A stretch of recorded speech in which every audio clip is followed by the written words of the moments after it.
Alright, welcome back. So, in the first lecture of this week, I was throwing a lot of stuff at you that you'll use later, but still, you might think that our programs are not fun enough. They're not exciting, they don't do as many cool things as we thought they could do, or that we have in our mind. And one of the main things that are missing is this idea of branching. So, we're going to get into that, and now we can make some more exciting programs once we learn about these things. Okay, so here are my goals for you, and first, I want to share with you some information.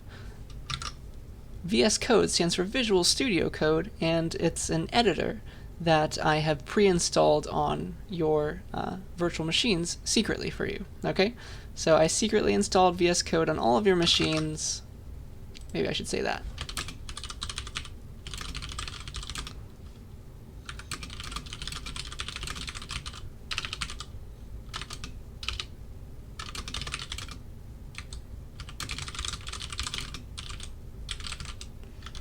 And it's a bit more user-friendly, but I am required to teach you how to program on the terminal, so that's why I've kept you in the dark up until now. But if you go to these 9 dots at the bottom left, and you scroll down, eventually you'll see Visual Studio Code. You can start it up, you can drag it onto your little docky thing there, and here it is.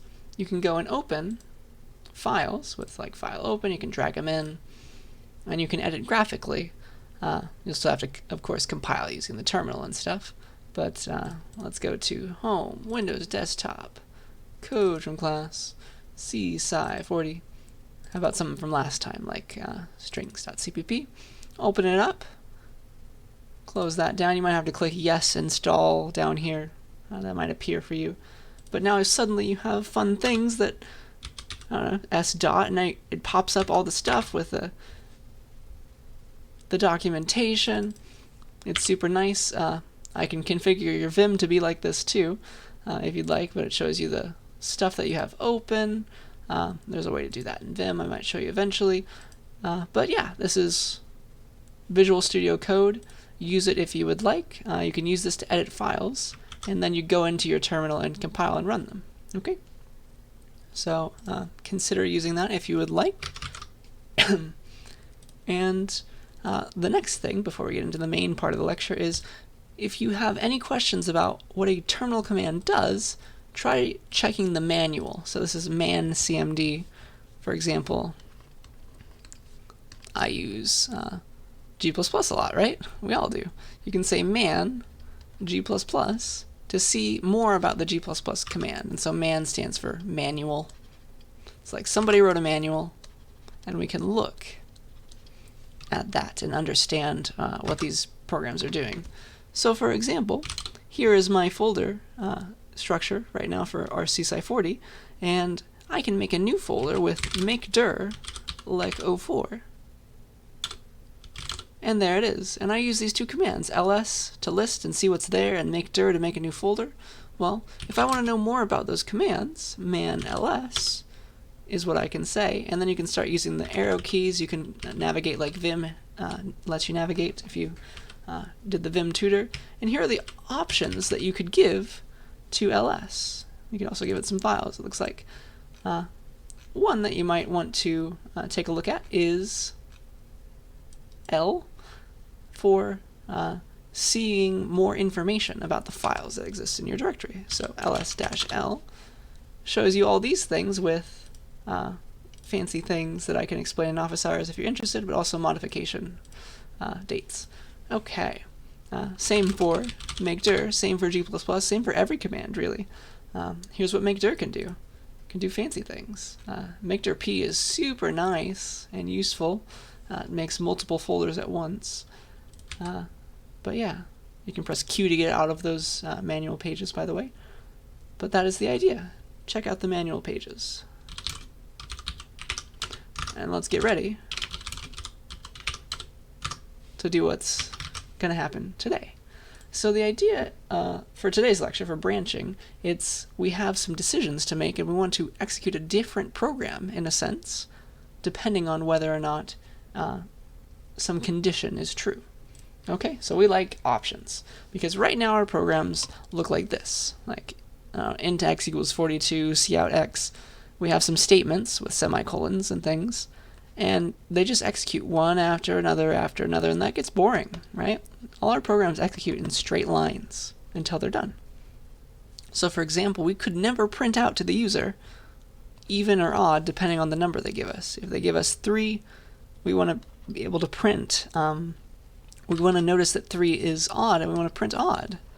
Or if the user gives us 2, we want to notice that it's even and print even. Right now we have no way to do that. Okay, we can print maybe, we can like cheat a little bit and get the X from the user, and then see out, I don't know, X mod 2. That'll at least give some information as to whether X was even or odd, but there's no non-cheating way to print out one thing or another. To do this, to be like, even? Question mark? If yes, print even. If no, print odd. And that is the word no, which I cannot read, which means you cannot read it, so let's fix that. Okay, that's the idea. Yeah, that's all I wanted to say there. So, wouldn't it be nice if we didn't have to have straight lines all day long, but we could have branches? And maybe we can come back together and do more things. That's the idea. Let's get this out of the way so that my beautiful picture exists on its own. Okay. Oh, those underlines don't make any sense anymore. Let's move them. Okay, that's the idea. So for example, you could write a program now that discovers what day of the week it is and output, if it's Wednesday, hey, we need to wear pink. I think that these memes are still floating around on the internet, so hopefully you have seen this reference before. But that's the idea. You can have some kind of condition that checks whether or not something is true or false. And true means yes, and false means no. And the idea is this. It's like, I don't know, have some way to get the current day of the week. Be like, is today Wednesday? Have some way of checking that. And if it's yes, you can do one thing. If it's no, you can do another thing. That's the idea. And so this is what allows us to do that. It's this if-else statement, okay? An if-else statement lets us branch. It has little braces for what to do in each case. And it lets us branch based on a Boolean expression, we say, okay? So a Boolean expression is something that can become true or false, okay? It's some kind of test. So think of this like a test. All right. And so this is the code. And for example, if our Boolean expression, you can think of this like a question. If our question asked, is the input even? Then we could separate our program about what we should do if that was the input was even, and what to do if the input was not even. Okay? True and false. That's the idea. So now, let's make that program. Let us make a program over here. I'll say vim, I don't know, wearpink.cpp. So include iostream using namespace std int main. So now, here's what we can do. We can ask the user, what day is it? And then get a string back through cin. And if that day just so happens to be equal to Wednesday, we can say cout wear pink. Otherwise, we can say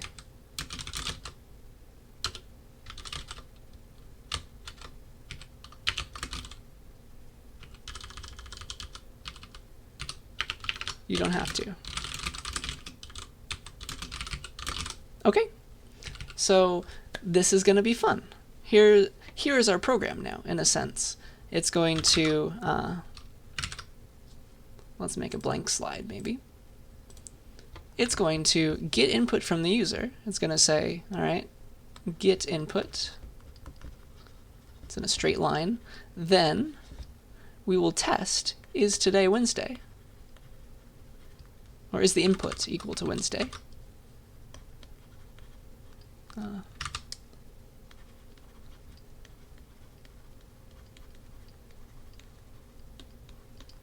And if that's true, we'll print something involving the word pink. And if that's false,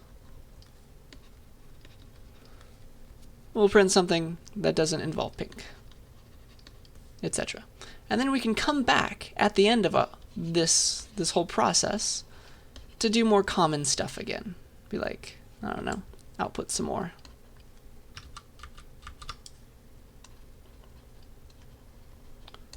Maybe we'll say that we're done, or something like that. We're done with our thinking. So cout, we get here no matter what. Okay. So g++, standard equals c++ 17, where pink.cpp -o, where pink / where pink. All right, so what day is it? Well, let's say it's Tuesday. Hit enter. You don't have to wear pink, because what happened is answer got set to Tuesday, and we compared, is Tuesday equal to Wednesday? And that was not true, so we didn't hit the true case. We hit the false case. All right, and so we executed everything in between these braces here. All right.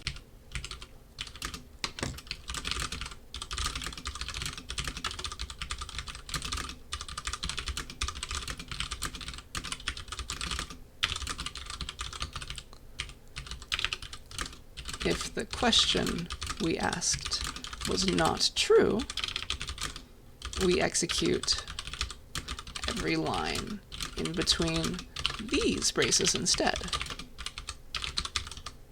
Okay? And then once the entire if statement we say is done, this whole big thing is called an if-else statement.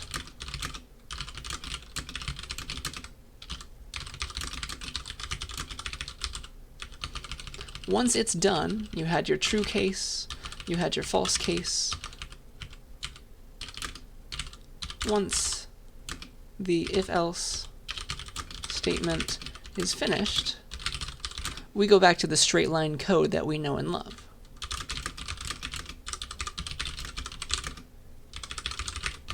So it's as if you can think of this whole thing as one big line of code, and after we're done with it, we typed a semicolon.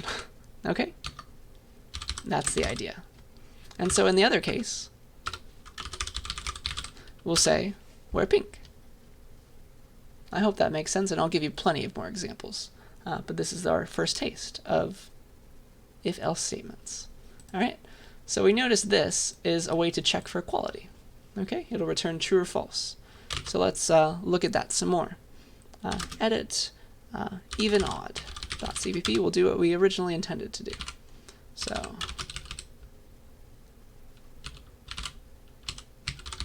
let's ask the user to enter a number this time.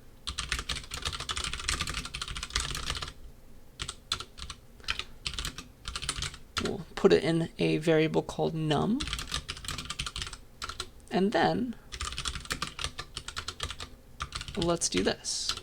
Let us discover whether or not this number is even or odd.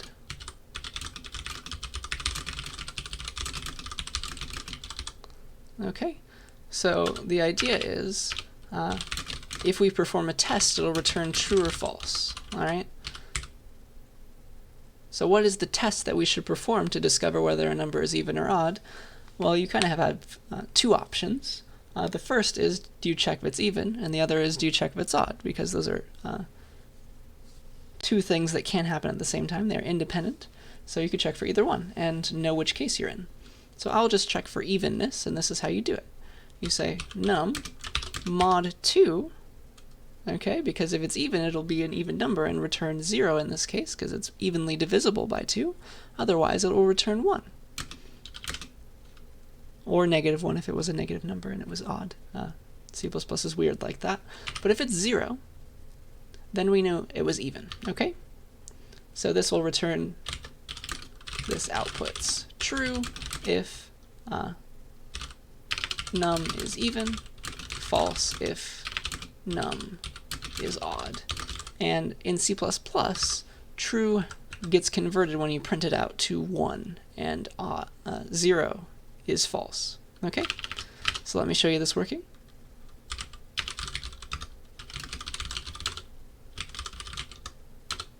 Enter number 42, 1, and 1 means true in this case, okay?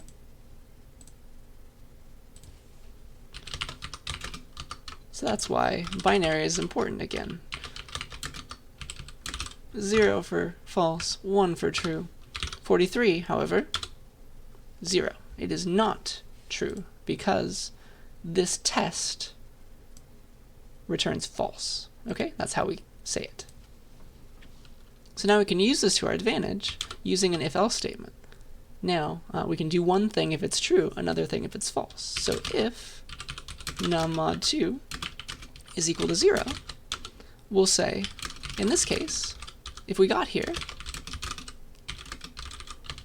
then C++ discovered that the number happened to be even. If we got here, the number must have been even. Okay, we need a comma for correct grammar. And so we can do one thing, or otherwise, if we got here, we know that our test, our Boolean expression, was false. All right? And so in that case, we know that the number couldn't have been even.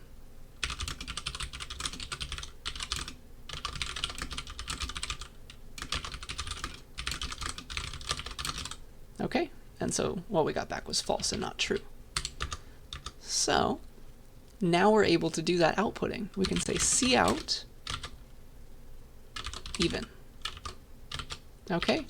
Isn't that nice? Cout odd. Yeah? And so if our number is even, we'll execute everything in between these braces, and it's just one line in this case. We'll say even. Otherwise, if this test right here, if this test was false, then we'll jump and execute the else case, okay?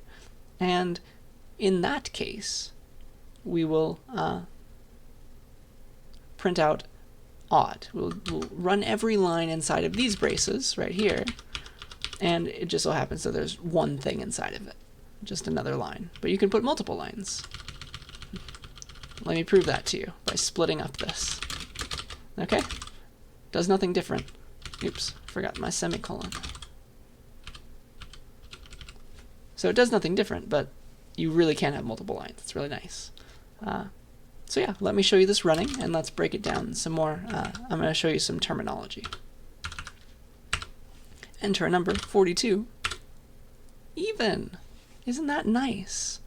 Oops, I should probably exit out of my email application. 43. Odd. Isn't that beautiful? All right. So we have just made programs that execute code depending on something. Okay? That's really, really cool and really, really powerful. And let's see. Dun, dun, dun. Let's talk about some terminology now. Now that wasn't a good screenshot, I don't think, but I think it's good enough. Let's see. Yeah, I can work with that. So what happened is we have our test. This is our, that's not bright enough. How about a highlighter maybe? No, that's opaque. Here, that's transparent. All right, we're gonna go with rainbow. Yeah, just make it really large. This is our test. And Let me make it less large, actually, but thicker. How about that? This, right? Oh, no, I don't want to move it. That right there is our test, we say. And I still don't like that. I'm sorry. I'm trying to figure out the best way to highlight these things for you. Because what I thought would happen is not happening. So I'm going to underline this. This is our test right there. Okay? This, in between these braces, all of this code right here, is called the body of the if statement. Okay? And this is called the body of the else case. Okay, so the body of the if case, or the if statement, and the body of the else case, or the else statement. Okay, so let me draw that with a normal size pen. Let me say this is the body of the if, and this is the body. Because everything that happens when it's true, everything that happens when it's false, body of the else. Alright, so I might say those words and now you know what they mean. And this is our test or condition. Something that returns true or false again. Okay? Yeah, that's all the terminology I wanted to talk about. And it just so happens that if and else, they don't have to go together. They don't have to be friends if you don't want them to be. You can just use the if statement by itself if you don't need the else. Okay, so for example, if you want to output only if it's even, then you could get rid of the else. You could say something like,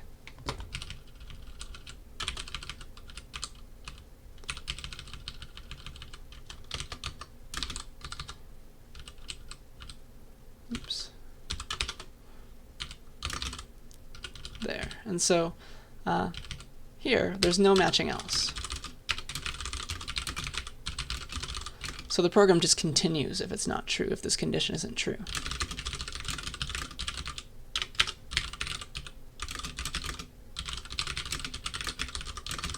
Okay, and so if the number is even, we already actually printed out even up top, but this is a contrived example, so don't worry.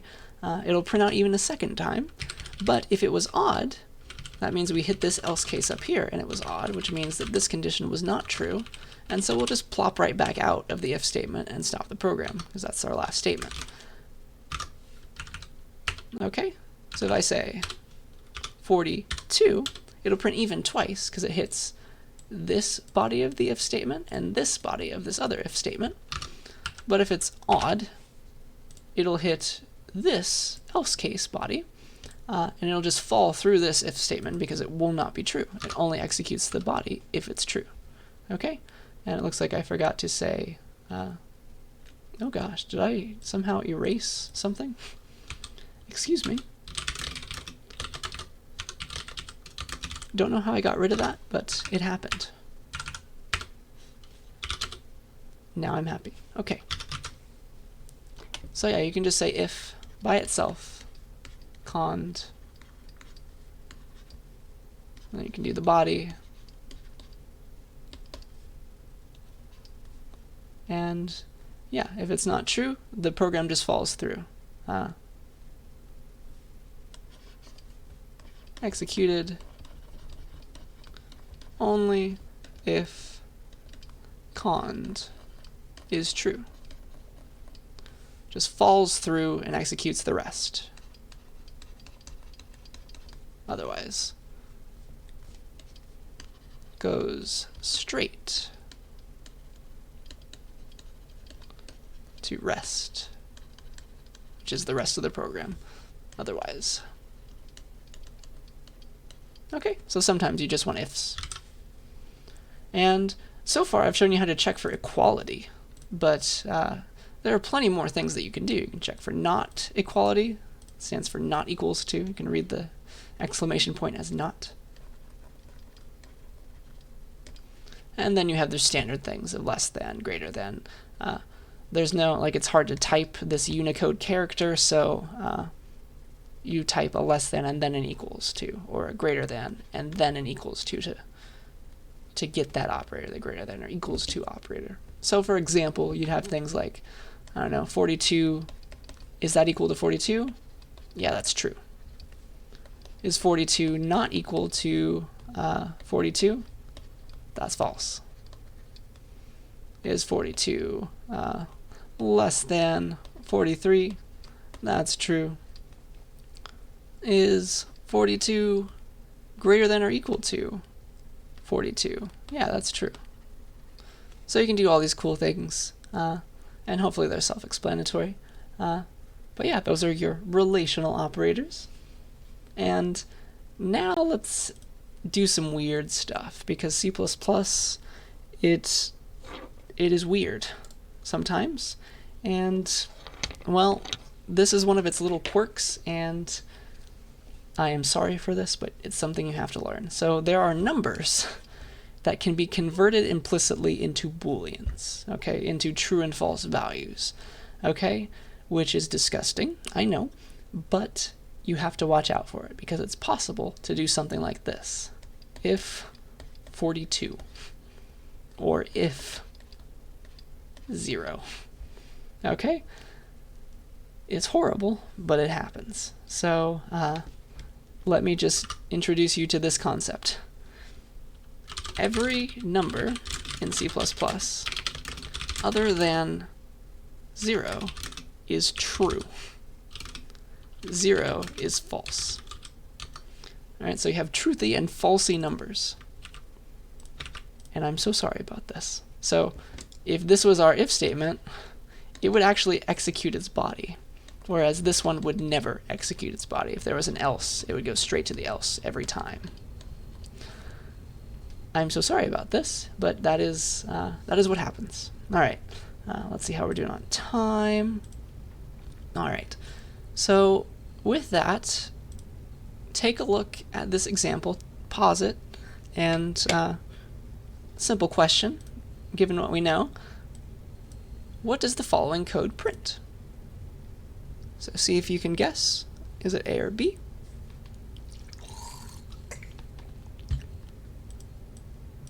And I'll copy this and I'll make just a file that's like multiple choice .cpp, or I don't know, what's this doing? Is it 42.cpp is probably a better choice. Okay. No. Dun dun dun. Alright, so let me include all the stuff that I need to include to make that work.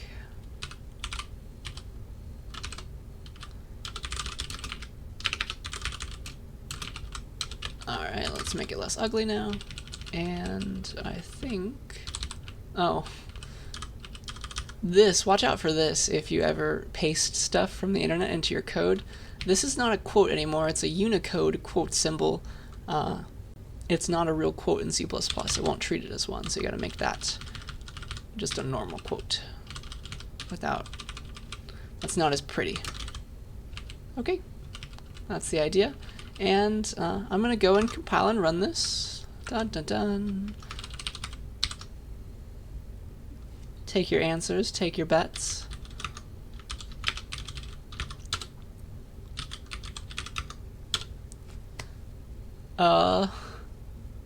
So 41 was 42. Oh man. Well, what went wrong? And actually C++, this is so nice enough to tell me what's going wrong here. It's underlining this. Let's take a look. Here are my relational operators. Take a quick refresher look. Here is my program. What have I done wrong?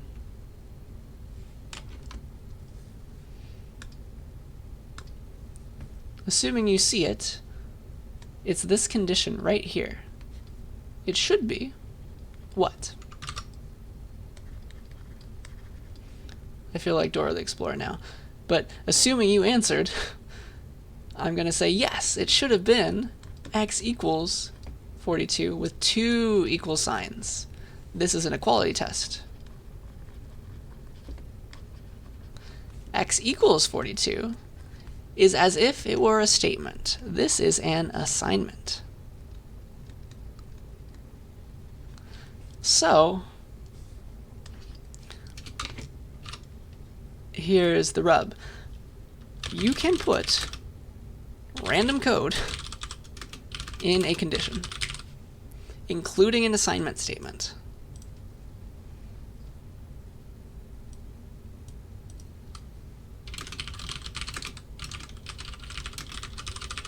And it just so happens that the result of an assignment statement, so this becomes a value, it has a result.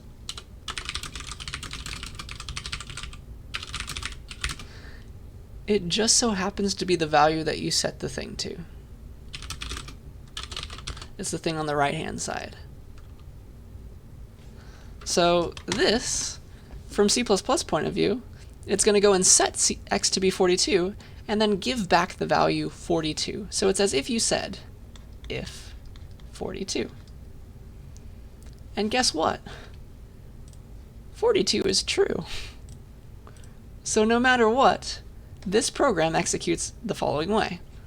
It makes x 41, that's this line, and then once it gets here, it has to check the condition before it knows which branch to go down, and so it'll run the code there, if there is code to be run, which means that it's going to start changing 41 to 42, and then this returns 42, it gives back 42, and therefore it's true, and it will print it was 42. And technically it's not wrong anymore. So watch out for this. Single equality, assignment. Double equality, it's a test that returns true or false. This will bite you one day. It has bitten me many a time, okay? Watch out for this. It is unfortunate. But yeah, so in summary, this is what I want you to get out of this. Double equals is equality, and single equals is assignment. And this wasn't an error because C++ is weird and you are allowed to do this. It's because it returns the value that you set. Every statement has a value that it gives back. And you may want to do this one day if you're evil. I can probably think of a case where this might be useful, but it would take a while. And what can I gain from this monstrosity? There is one thing that you get by virtue of equals the assignment statement returning back its value. You can do the following in C++. Just keep it out of your conditions, of course. You can have int x, and then you can also have int y. You can declare them both on the same line with a comma. So this makes x and y in memory, and of course they're currently not initialized. In one line, because you're cool, you can do this. X equals y equals 42. And the way this works is the parentheses are drawn in this way. X equals y equals 42.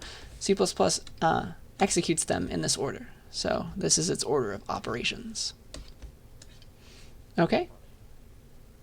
And so it's going to do this one first, which sets y to be 42. And what does it give back? It gives back the value it set, 42. And that suddenly makes x also 42. Okay? So that's the one good thing you get out of this. And you can do this with x equals y equals z equals w equals 42. It works as long as you want it to work.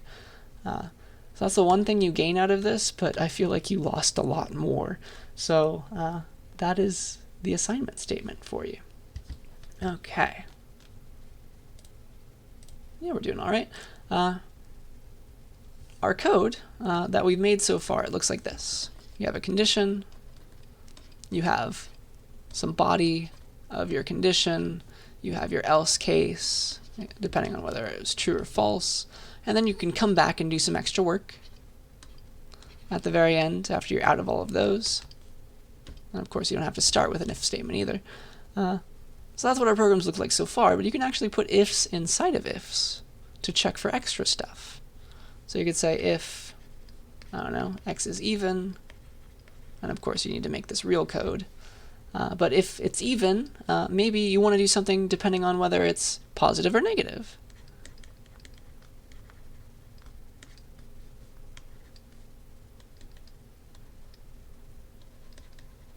And let me make this a bit prettier because I didn't give myself enough room.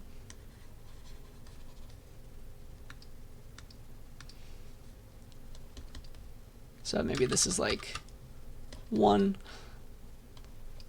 else. If anything, if you get good at anything in this class, it's going to be drawing these braces. All right, so now you have options. If x is even, well, we're going to figure out if it's positive after that. So if you ever hit 1, you know that it's even and positive.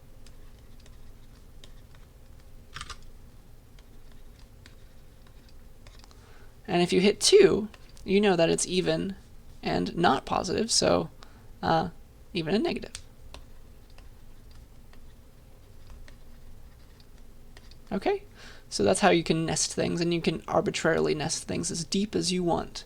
So you can keep putting ifs inside of your ifs. Okay, that is totally possible. And then I guess your third option is if you didn't hit any of those things and you go straight here, then you know if you go straight here,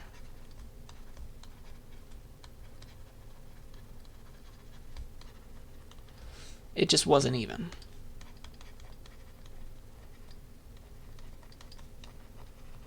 So you could have given a positive number, but if it was odd, it would have never even gotten to this first if statement's body to check if it was positive or negative. Okay? So you can put ifs inside of your ifs. That is totally possible. And now finally, else if. So this is fun. It's a way of trying alternatives. So for example, maybe you want to do something if today is Monday, do thing 1, otherwise if today is Tuesday, do thing 2, and then eventually you'll get to the very end and you'll be like, otherwise, well, if you went in order, today must be Sunday, and then you can do something. So you can check for these things with a combination of else and if. Okay? That's a way of trying alternatives. Okay? One's a shortcut, one is not, so I'm going to show you the non-shortcut first. So let's make a program that makes days and converts days to short versions of the day. So like Monday becomes mon, Tuesday becomes 2. Okay?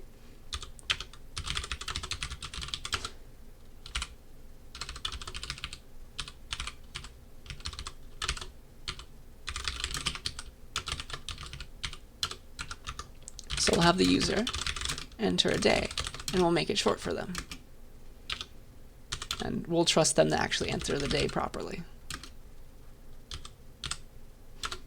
Okay, and maybe we'll call it D because it means day, and we'll get that from the user. And so if day is Monday, we will do the following. Well, we will see out mon. Okay, that's the idea. That's the game I want to play. So if that's not true, and watch how I read this, if today wasn't Monday, then I'm going to hit this else case. So then I can start checking for other things. I can say if day is equal to Tuesday. Then we'll see out 2 and a new line. Okay? And now, well, if that wasn't true, otherwise, then we know if we ever get here, inside of this body, this else statement right here, well, we know that it wasn't Monday, and we know that it wasn't Tuesday either. So it could be Wednesday, else if day is Wednesday,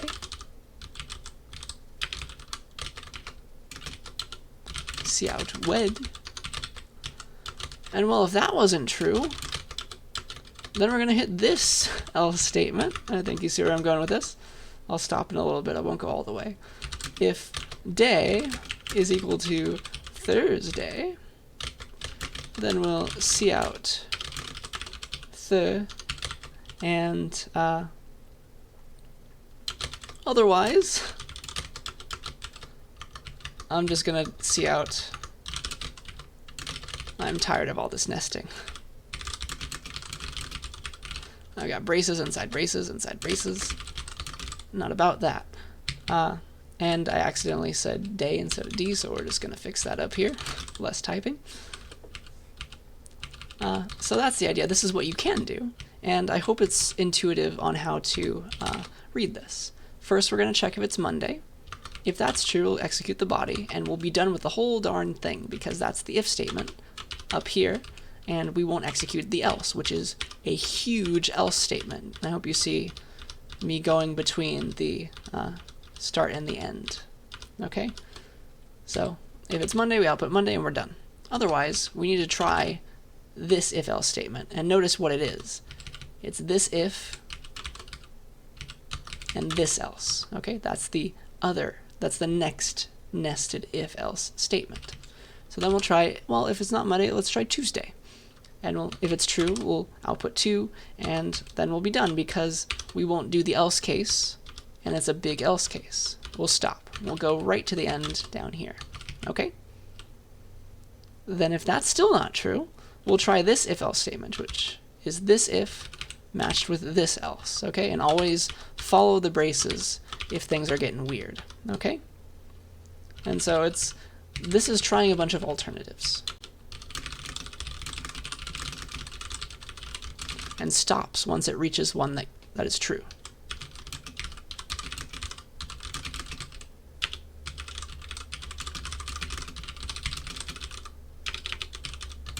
Okay, so if I go to run this now, here's what happens.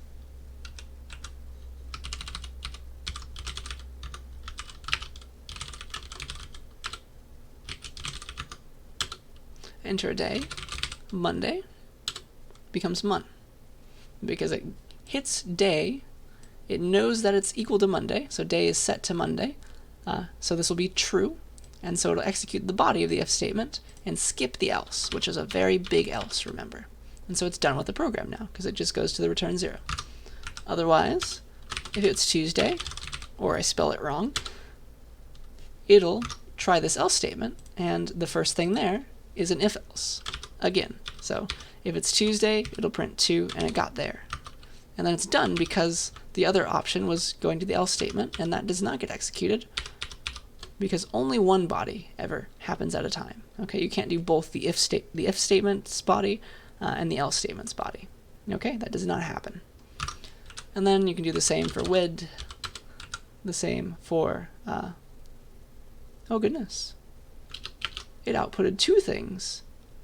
Dun dun dun. Oh, that's because I typed wed instead of Wednesday. It went all the way down here because nothing matched. I was going to save that for the end, but my mistyping did it too early. Wednesday becomes wed because it gets to this if-else statement, and then it's finally done. Then Thursday. Then if I say Friday or I misspell like I did, it'll finally get to this else. The last thing. Okay? And so this is kind of ugly. So there's a shorthand for this. And this is the alternative.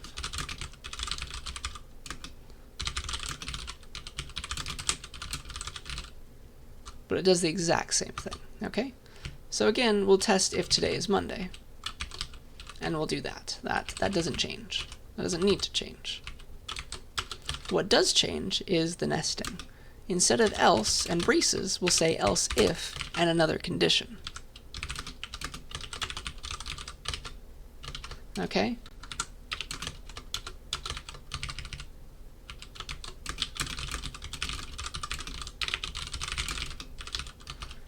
And so it's going to execute one or the other.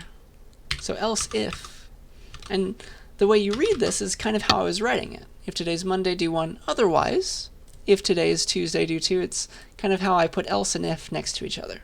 That's the idea.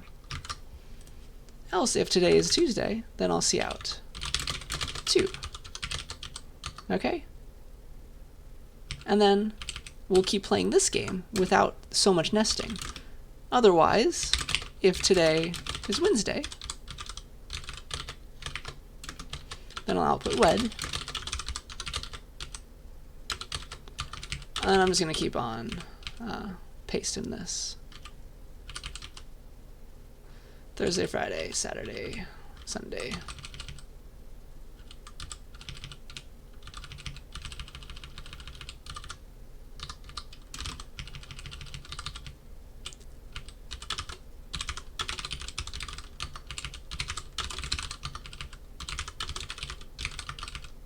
Actually, this final one can just be else, because if we didn't get there, either the user misspelled something or they chose Sunday.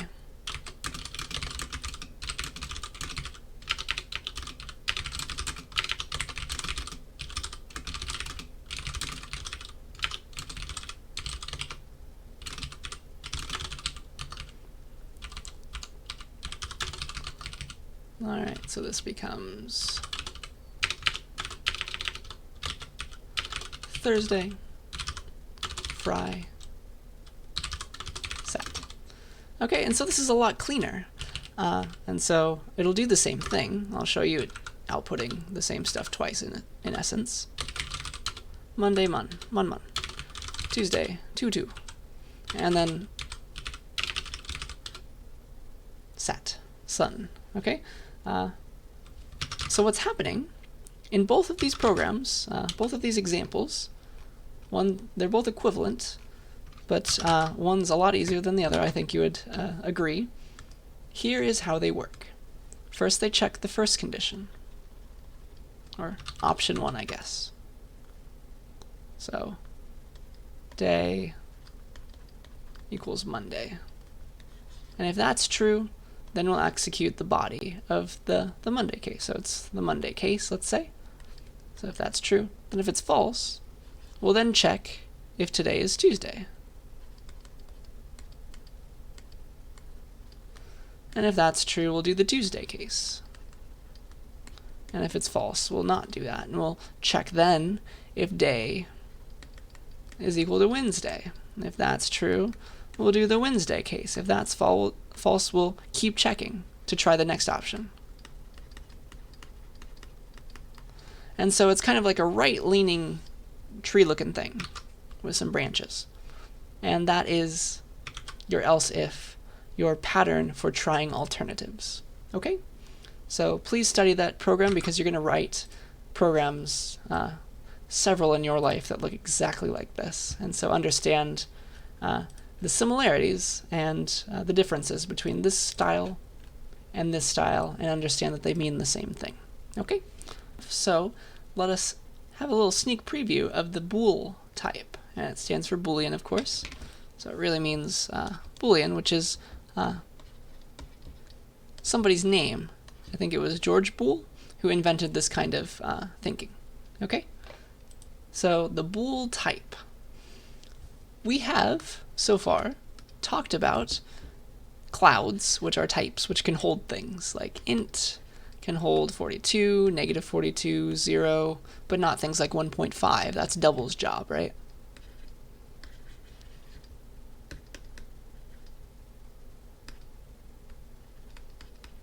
Etc. Wouldn't it be nice if we had a type that could store the results of our conditions, true or false, instead of having to like convert it to a 1 and a 0 or something like that? There is a way, and it's a type. It's called bool, and it's a very small cloud, I guess. The only values inside of the bool type are true, lowercase, and false. That's all they are. So you can just put any Boolean valued expression inside, and I guess this is a person's name, so it wants to be capitalized, just like in an if statement's condition, and it'll tell you whether or not it was true or false, and it'll store that thing in case you need it later. So you don't have to keep on testing, because testing does take a little bit of time. So you could say bool, that's the name of the type, bool b equals, and then you give an expression here that evaluates to true or false. For example, 42 less than 43. Okay, so this would store then inside of b true. Yeah, that's the idea. And then you could use this later. You could say if b, do some stuff. Okay, so booleans, or the bool type, will come in handy because then we can start combining things. And so I think I want to maybe talk about and then that'll probably be enough for today. We'll come back with or. So wouldn't it be nice if we had the following? So here's my int x. I get it from the user. And I want to, well, figure out if x is even, let's say, because we know how to do that. So bool x is even equals the result of figuring out if x mod 2 is equal to 0. So if x were 42, of course, this would be true. And then let's say I had another bool x is positive that checks whether or not x is greater than or equal to 0, let's say. Well, it's really greater than, right? Positive versus non-negative. I think I made a mistake earlier when I conflated those, but this is what positive means, greater than 0. And so wouldn't it be nice if I could combine these somehow? We know how to do it already. If we want to print something, if it's both even and positive, we can do the following. We know how to do this already. We can say if x is even, then if we're in that case already, we can try again if x is pos, and then if we hit that, if we somehow miraculously make it right there, then we know it's even and positive. Okay, so you can use two if statements that can combine the two conditions, or, and that's a pun, I guess, for the next slide, but we'll have to wait a week to see that. Or you could do this. You could say, alternatively,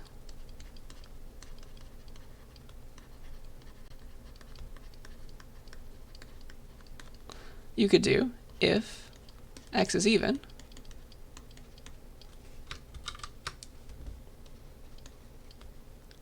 two ampersands, x is odd. And then your braces, and then your body. And this is still even and odd. That case. Okay? So the ampersand means and. Okay? It combines two Boolean values. And let me show you what it does. So let's write the truth table for and, if I don't have it down here already. Yes. Okay. So truth table for ampersands. That's the and. So it combines two Booleans. It takes two Booleans, a B1 and a B2 on both sides, and then it gives you back a Boolean. Okay? So, for example, B1 and, that's another thing you'll learn how to draw really well when you take this class. Ampersands and braces. B1 and B2. Well, what are my options for the result? It's going to give me back a Boolean, but which one will it give me back? So that depends on what B1 and B2 are. So if B1 and B2 are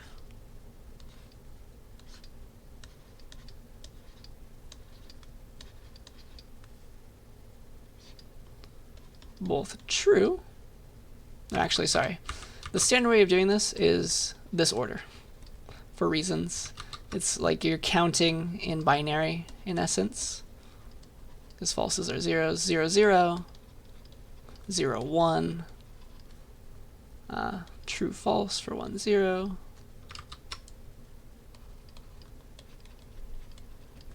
and then True, true. So false and false. Well, it's checking, hey, are both of these true? No. This will become false. That's what and does. Is false and true, are those both that? So it's like, if B1 is it, think like is positive. And think B2 is even. And think B1 and B2 as, in English, is positive and even. So if it's not positive and it's even, is it positive and even? Well, this is the case. This is one of the cases where and actually makes sense when you translate it to English, but we'll get to or in I guess next time, and that will not be as nice to us. So is it both positive and even when it's not positive but even? No, this is false. So it's not positive and even because it wasn't positive. Okay, and similarly, it's not positive and even because it wasn't even in this case. So the only time B1 and B2 is true is if both B1 and B2 are true. Okay? And that's the idea. So let's make a simple program that shows you the and that'll be it. I'll call it and.cpp. Copy some of that, put it there. Okay, so let's get a number from the user again.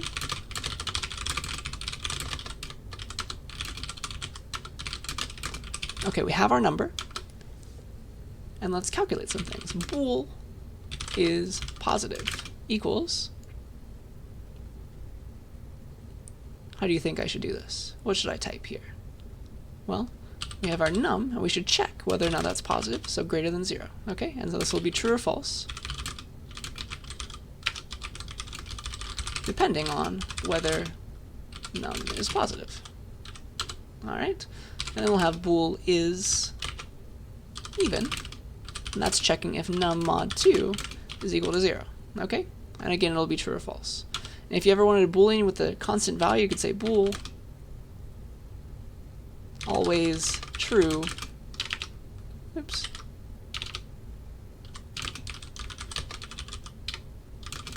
And you can just give it true straight on, but that's kind of useless. So now let's output or bool combination is pos and even. We'll combine them. Is pos and is even. Okay? So unfortunately when C++ prints these out, it will say 0 or 1 depending on if it were false or true. But what we can do is we can use an if statement. So if is pos and even, we can say this.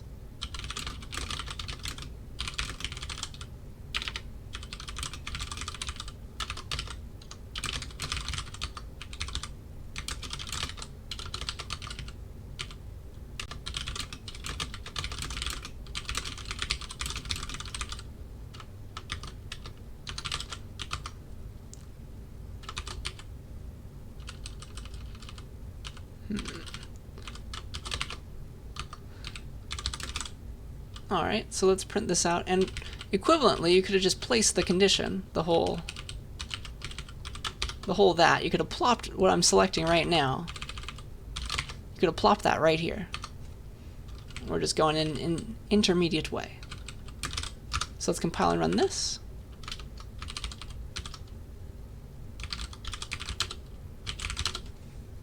Enter our number, our favorite number, 42. That just so happens to be both positive and even. Otherwise, what are the ways that it could hit this else case? And this is something I definitely could ask you on a test. You have options for false when you're using the and operation. So it doesn't have to be true if they're neither false nor even, if one is false but the other is true, or vice versa. Okay? So it's possible to get here in 3 different ways. I could give a non-positive, non-even number, so like negative 43. It's not both positive and even. I could give a positive number, but I could give a non-even number, so positive 43. Again, it's not both positive and even. And then finally, I could give a number that is not positive but even, negative 42. But it's still not both positive and even. So I hope that this table, this is called a truth table,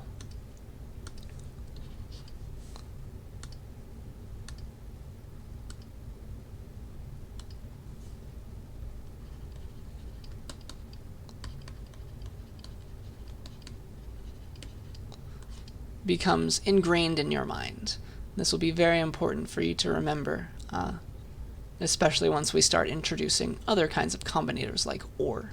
So and will become your best friend, and so will if statements, and I think that's where I want to leave you this week, so I will see you in your lab.